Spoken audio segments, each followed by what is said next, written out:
السلام علیکم۔ اردو کہانیاں بائے عائش میں خوش آمدید۔ قسط نمبر 3۔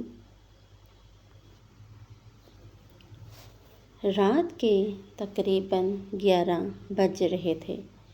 ذوحان اپنی موٹر سائیکل پر گھر واپس جا رہا تھا۔ سڑک تقریباً سنسان تھی اور ہلکی ہلکی بارش ہو رہی تھی۔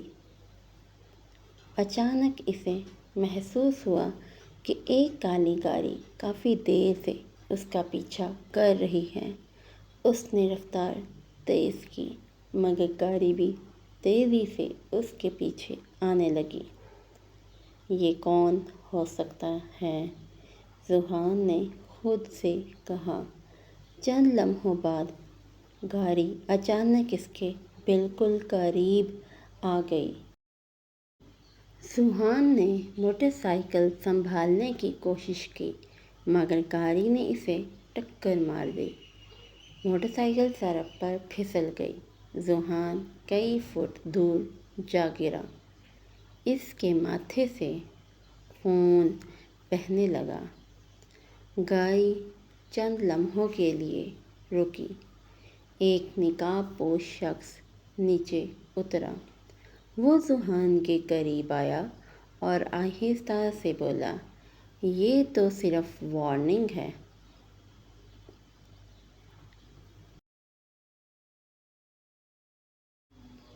یہ تو صرف وارننگ ہے۔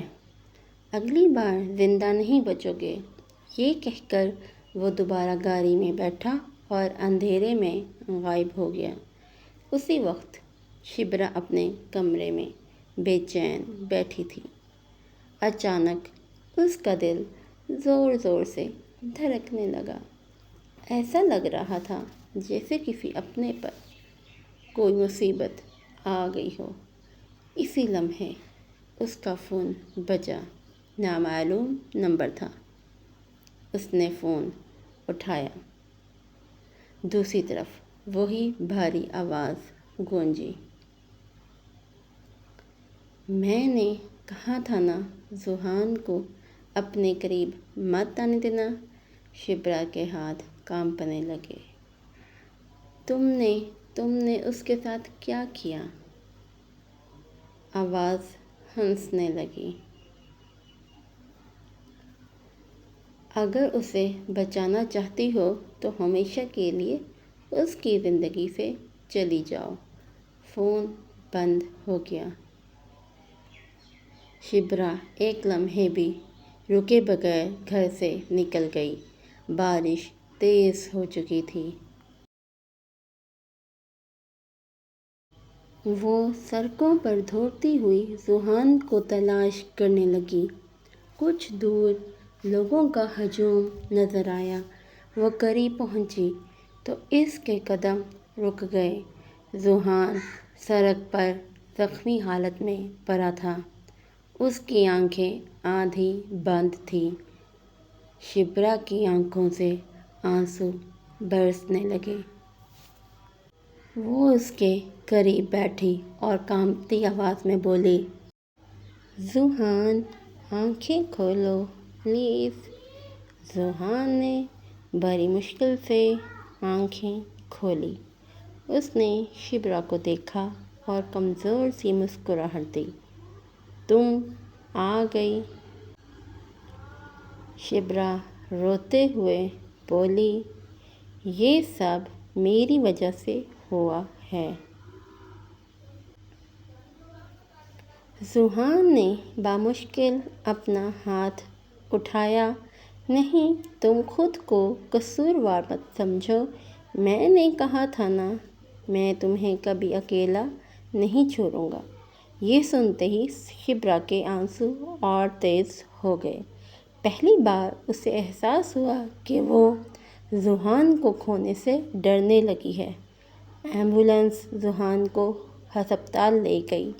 ڈاکٹرز علاج میں مصروف تھے۔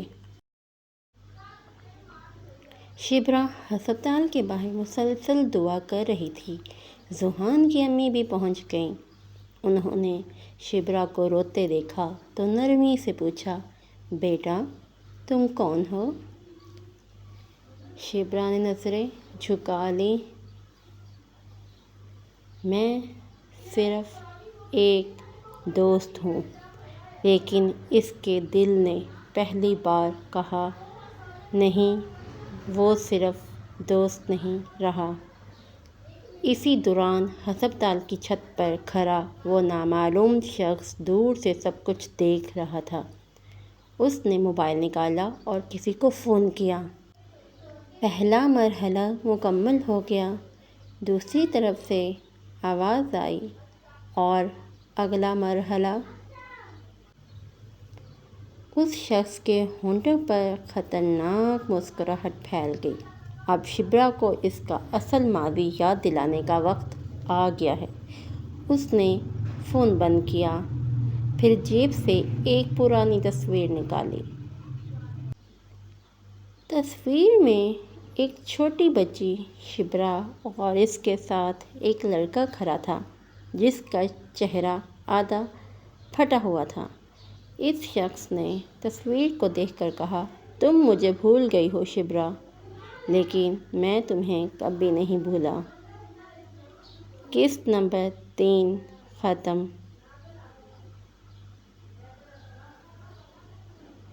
اگر آپ کو یہ کہانی پسند آئی ہے تو چینل کو لائک کریں، شیئر کریں اور سبسکرائب کریں۔ Thank you so much.